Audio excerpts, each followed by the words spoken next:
Бүгінгі погода дейтін ужас қой қыздар, ужас. Сағат 2-лерге жақын балам сабаққа апарып тастайын деп Майшан қызайын деп жатса, Майшан дейтін бетіндегі қары дейтін күй жоқ болып тұр екен.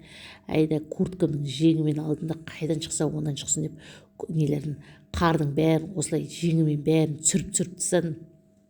Енді дейтін, а то дейтін вообще невозможно Майшанға отыру.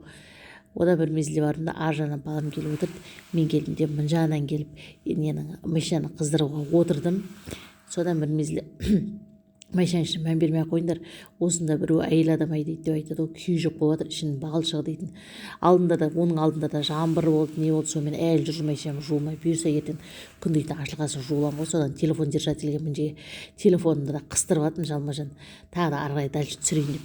Сыртты қарасақ дейтін күй жоқ, балшық дейтін, жаңбыр, оның үстіне қар, погода дейтін. Содан бір мезгілде Миса, Киса деп мысығымды бері қараттым. Айдар апа сән бітті дейді маған.